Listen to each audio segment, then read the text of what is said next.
it's the strongest storm in 50 years to hit the country, the damage and destruction and loss of life is almost uncomprehendable. When it's pointed at the hailstorm, the GOES 13 satellite captures this disturbing image. It looks just like a skull.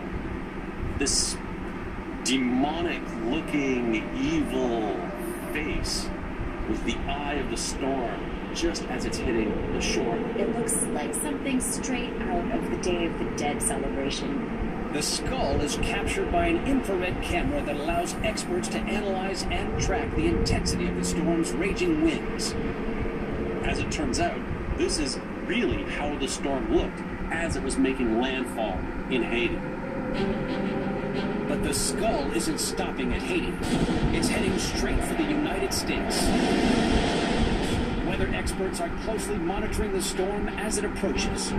You're almost looking image by image. Every 10 or 15 minutes as the images update to see what's going on. They spot something weird. They're getting unusual radar reflections from the calm eye of the storm. You see some kind of radar signature. Something is inside of that eye that shouldn't be there. Each color in the image represents the density of the material inside the storm. Darker shades indicate calmness, while violent activity is red or orange. You're expecting just to see darkness in the center of the hurricane. There shouldn't be anything there, but it's glowing green. This gives the experts monitoring the storm a vital clue. When we watch a radar image like this and we see this kind of reading, we then can conclude that it has to be something alive. Whatever is inside the eye is a living, breathing creature. As if a hurricane weren't scary enough, right? We've got something that might be alive and is really big inside of it. It blows my mind that this is possible. What huge creature could be dragged along by the mammoth hurricane? And how did it get there? Maybe the hurricane has whipped up the water so much that it's actually sucked things out of it and into the sky. There is a rare meteorological phenomenon that does vacuum up creatures from the ocean. It's known as a waterspout. Waterspouts are basically tornadoes over the water. And sure enough, there seems to be a rare waterspout attached to the skull. Hurricane Matthew is passing the coast of Jamaica, and there are surfers on the beach as it's going by. They take photos, and they find a waterspout that's sucking things up right into the hurricane. Those tornadoes or waterspouts could actually lift frogs or fish up into the air, and those could show up on weather radar. Though it's rare, there are recorded cases where ocean creatures have been plucked from the seas and dumped on dry land after a storm. On August 6th, 2000, the town of Great Yarmouth in the UK was showered by a hail of living critters. You can imagine sitting down to dinner. There's a storm going on outside, normal sound of rain, but suddenly the patter gets heavy. There's something else, something that's not rain falling from the sky.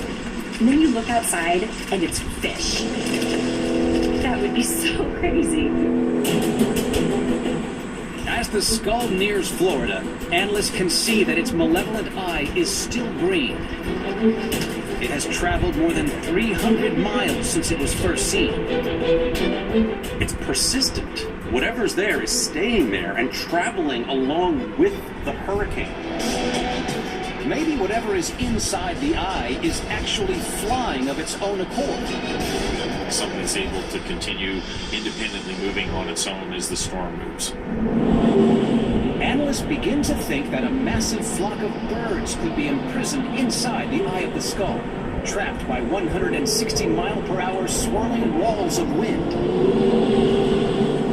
The birds are coming from North America, and they're flying south for the winter, and they've taken a nice ocean route for their holiday vacation, and then they're trapped in the eye of the storm, and they're fighting for their lives.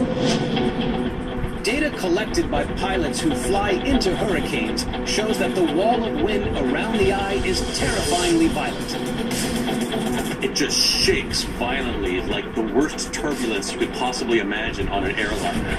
And it just gets stronger and stronger and stronger until you eventually break free. The birds would have no choice but to keep on flying, to keep themselves alive. So you're trapped in that calm part, like a prisoner. When it eventually hits, the skull wreaks havoc along the U.S. coastline. But there's a narrow escape for Florida. The skull comes and takes a good look, but then moves on, back to the sea. But it means no one will ever know for sure